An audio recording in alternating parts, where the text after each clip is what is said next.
വർഷം അവിടെ 10ാം ക്ലാസ് പാസ്സായ കുട്ടികൾ +1 അഡ്മിഷൻ എടുത്തു. അവർക്ക് പുസ്തകം വാങ്ങാനോ യൂണിഫോം വാങ്ങാനോ ബാഗ് വാങ്ങാനോ കൊട വാങ്ങാനോ സർക്കാർ പൈസ കൊടുത്തിട്ടുണ്ടോ? കൊടുത്തിട്ടില്ല. അവർക്ക് 5000 രൂപ വെച്ച് കൊടുത്ത പാർട്ടി മുസ്ലിം ലീഗാണ്. നിങ്ങളിപ്പോ കളിയാക്കിയല്ലോ മുസ്ലിം ലീഗ് തറക്കല്ലിട്ടിട്ടില്ല.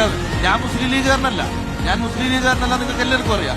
അവരാ കൊടുത്തത്. ഉന്നത വിദ്യാഭ്യാസം നേടി 8 കുട്ടികൾക്ക് 20,000 രൂപ വെച്ച് കൊണ്ട് കൊടുത്ത പാർട്ടി ഏതാ അറിയോ? അതും ലീഗ്. എനിക്ക് പറയുന്നതിന് മടിയില്ല, കാരണം ഞാൻ അത് ഉണ്ടായ ആളാണ്. ആ വേദിയിൽ എന്നോട് പിരുന്ന ആളുകൾ അവിടെ ഉണ്ടാവും. ഈ കൊടുത്ത പൈസയാണ്. മുസ്ലിം ലീഗ് കൊടുത്ത ഓട്ടോറിക്ഷ ഓടിക്കുന്ന ആളുകളുണ്ട്, ജീപ്പ് ഓടിക്കുന്ന ആളുകളുണ്ട്. സർക്കാർ വാങ്ങിക്കൊടുത്ത ഒരു ഓട്ടോറിക്ഷ വാങ്ങിക്കൊടുത്ത ഒരാളുടെ പേര് പറയട്ടെ, സർക്കാർ ജീപ്പ് വാങ്ങിക്കൊടുത്ത ഒരാളുടെ പേര് പറയട്ടെ, സർക്കാർ ഫീസ് അടച്ചൊരു കുട്ടിയുടെ പേര് പറയട്ടെ, സർക്കാർ ചികിത്സയ്ക്ക് വേണ്ടി പണം ചെലവാക്കിയ ഒരാളുടെ പേര് പറയട്ടെ. അങ്ങനെ ഫ്രാൻസിസ് മുസ്ലിം ലീഗിനെ വോട്ട് ചെയ്ത ഒരു കാര്യം പറഞ്ഞതുകൊണ്ട് പറയാതിരിക്കാതെ പറഞ്ഞു.